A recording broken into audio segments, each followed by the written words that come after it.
한국 프로야구 최고의 마무리 투수였던 임창용이 국세청의 고액 상습 체납자 명단에 포함돼 충격을 주고 있습니다. 현역 시절 종합소득세 2억 6,500만 원을 내지 않았기 때문입니다. 국세청은 2020년 10월 6일 공식 홈페이지를 통해 2020년 고액 상습 체납자 명단을 공개했습니다. 임창용은 2020년 개인 공개자 명단에 고액 체납자로 포함된 것으로 알려지며 논란에 휩싸이고 있습니다. 국세청 발표에 따르면 임창용은 2017년 종합소득세 총 한 건 2억 6,500만 원을 체납했습니다.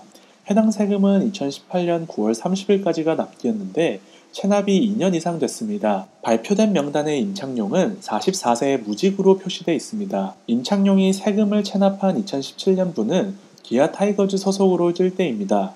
당시 연봉은 5억이었다고 합니다. 임창용이 화려한 커리와 좋기 수십억 원이 넘을 연봉 누적액을 두고서도 체납자가 된 까닭으로는 세무당국과 선수 개인이 해외에서 받은 연봉에 대한 이견을 가졌기 때문으로 추측됩니다. 국세청은 지난 수년간 해외에서 활약하는 스포츠 스타들에 대한 본인 명의 해외 금융계좌를 미신고 사례를 수집해왔습니다. 국내 거주기간과 생계, 재산 현황과 비추어 거주자에 해당함에도 비거주자로 간주해 해외에서 받은 계약금, 연봉을 신고 누락한 사례를 발견해 추징한 것입니다. 당국은 선수가 해외에서 얻은 소득 일부를 부모나 가족에게 줘서 부동산 취득자금으로 준 사례 등에 대해서도 증여세 무신고 위반을 적용하고 있습니다. 임창용은 개인 체납자 4275번으로 확인됐습니다. 임창용은 1976년생으로 한국 프로야구의 한 시대를 풍미했을 뿐 아니라 해외 리그에서도 활약했던 명투수였습니다. 그의 속구는 뱀직구라 불리며 속구를 던지면 심한 테일링이 걸리면서 공이 뱀같이 들어온다고 하여 그렇게 불리게 되었습니다. 게다가 제구까지 되니 무시무시하지 않을 수 없습니다. 이 덕에 전성기 때는 오승환 저리 가라 할 정도의 특급 마무리의 위용을 보여주었습니다. 대표적인 별명은 창룡불패와 애니콜로 별명에서 알 수 있듯이 구대성과 함께 한국 야구의 상징적인 중무리 투수였습니다. 또한 한국인 투수 중에서 24년 연속으로 1군 리그에서 투구한 것은 임창용이 유일하며 통산 1004경기 등판 기록은 모든 동양인 투수 중 역대 1위에 해당합니다. 임창용은 야구를 시작하게 된 계기가 인상적입니다. 초등학교 3학년 때 도시락에 동그랑땡을 싸온 적이 있는데 그걸 본 친구가 동그랑땡만 자꾸 먹어서 그만 먹으라고 했더니 반찬에 침을 뱉고 도망치길래 화가 나서 포크 수저를 던졌는데 그만 포크 수저가 친구 머리에 꽂혀버렸습니다. 그걸 본 담임 선생님이 부모님 모셔올래 야구할래라고 물어서 부모님을 모셔오기 싫었던 임창용 어린이는 야구를 선택했다고 합니다. 그리고 유니폼을 가져왔더니 부모님은 유니폼을 도로 무르려 했다고 합니다. 화려한 선수 생활을 보냈지만 삼성 시절이던 2015년 해외 원정 도박 혐의로 벌금형에 처해져 따가운 눈총을 받은 바 있습니다. 은퇴 후이긴 하지만 슈퍼카인 페라리 458을 타고 다니던 그가 현역 시절 고액 체납을 한 사실이 이번에 알려짐으로써 또 하나의 오점을 남기게 됐습니다. 과거 임창용의 결혼 소식과 파경을 맞은 소식이 언론을 통하여 보도가 된 적이 있습니다. 2002년 11월 23일 기사에 따르면 임창용의 약혼녀 이현아 씨가 일방적인 이혼 통보에 따른 충격으로 실신 병원 응급실에 실려갔다는 기사가 나온 적이 있습니다. 이현아 씨 측에 따르면 임창용 측에서 시부모를 잘 안 모신다, 낭비가 심하다라는 것을 이혼 사유로 들었습니다. 이에 이현아 씨는 시부모님께 잘못한 것은 없다, 용돈은 일일이 타다 썼다, 창용이 오빠가 명품을 좋아해 지출이 많았다. 한국 시리즈 우승 이후 양가 부모가 만나 결혼식장과 예단까지 다 준비한 상태였는데 하루 만에 일방적으로 이혼을 통보하여 충격이 크다. 재결합을 위해 갖은 노력을 했지만 거의 연락되지 않았다. 부부간의 문제라 당사자가 서로 만나 얘기를 해야 하는데 일절 만나주지 않는 것이 제일 속상하다. 임창용과 이현아 커플은 2002년 1월 10일 대구 프린스 호텔에서 양가 부모 친지, 동료 선수 5-6명이 모인 가운데 약혼식을 가졌습니다.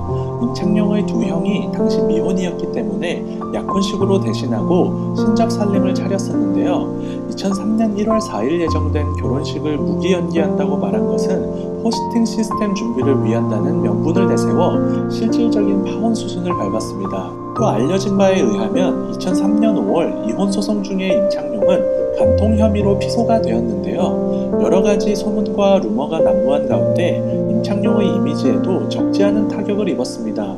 임창용이 당시 전성기를 달리고 있는 상태였기 때문에 이를 중재하기 위한 주위 사람들의 노력이 상당히 컸는데요. 이현아 씨가 간통 혐의로 임창용에게 소송을 걸었을 때에 당시 김재하 삼성단장이 변호사를 만나 1시간가량 협상 끝에 합의 이혼을 결정하기로 했습니다. 이혼 합의에 따른 조건은 공개되지 않았지만 양측이 모두 만족하는 수준에서 결정이 된 것으로 알려졌는데요. 이혼 소송 중 삼성데스크에서 상당히 많은 도움을 주었습니다. 임창용은 지난 23일 팔꿈치 통증을 호소하며 2군에 내려갔고 야쿠르트 지정병원에서 검진한 결과 팔꿈치 인대 접합 수술이 불가피한 것으로 진단됐다. 팔꿈치 인대 접합 수술은 수술과 재활 기간을 합쳐 1년 이상 시간이 소요되는 것으로 알려져 있다. 이미 한국 시절 토미존 서저리 수술을 받은 바 있는 임창용으로서는 벌써 두 번째 수술을 하게 된 셈이다. 임창용은 올 시즌 동계훈련 때부터 충분히 몸을 만들지 못해 개막 후 1군에 올라오지 못했다. 구속이 올라오지 않았던 것이 가장 큰 이유였지만 돌이켜보면 오른팔에 문제가 생겨 생각만큼 몸 만들기가 힘들었던 것이다. 임창용이 1군에 복귀한 것은 개막 후 2달이 지난 지난달 29일이었고 자신의 보직은 마무리가 아닌 중간 투수였다. 9경기에 등판해 7이닝 무실점, 그리고 평균 자책점은 제로였다. 임창용의 수술 소식이 안타까운 것은 야쿠르타와의 계약 문제, 그리고 과연 정상적인 몸 상태로 돌아온다 할지라도 전성기 때의 강속구를 뿌릴 수 있느냐에 있다. 임창용은 2010년 시즌 이후 FA 자격을 획득하면서 소속팀 야쿠르트와 2년 플러스 1년간 206억 원의 초대형 계약을 체결한 바 있다.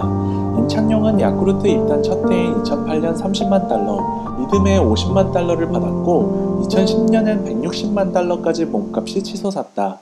FA 당시 임창용은 부자 구단인 요미우리 자이언츠의 유혹에도 야쿠르트에 남았고 결국 구단은 임창용에게 섭섭지 않은 대우를 해준 셈이다. 하지만 2+1의 계약에서 2년은 올 시즌이다. 올해 임창용의 활약 여부에 따라 나머지 1년이 보장된다고 봤을 때 팔꿈치 수술은 내년을 장담하지 못한다는 뜻이다. 임창용이 수술을 잘 끝내고 충실히 재활훈련을 소화한다 할지라도 빨라야 내년 중반에 팀에 복귀하게 된다. 그렇기에 플러스 1이 되는 내년 시즌 임창용이 야쿠르트와 재계약을 할 가능성은 상당히 낮다. 만약 임창용이 야쿠르트와 재계약이 실패할 시엔 다시 FA로 풀리게 되는데 본연의 구위를 회복해 복귀했느냐 아니냐에 따라 일본에서의 임창용 가치가 결정될 것으로 예상된다. 올해 우리 나이로 37살인 임창용의 나이를 감안하면 과연 수술 후 과거와 같은 강속구를 다시 던질지도 미지수다.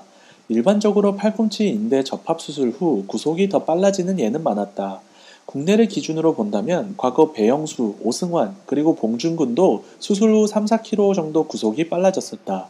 물론 배영수처럼 수술 전에 비해 구속 회복이 더딘 경우도 있지만 보통 팔꿈치 인대 접합 수술 후 구속이 빨라지는 것은 2년 정도가 지난 후라고 한다. 특히 적은 나이가 아닌 그리고 두 번째 받는 팔꿈치 수술이라는 점에서 임창용의 구위 회복 역시 장담할 수 없다.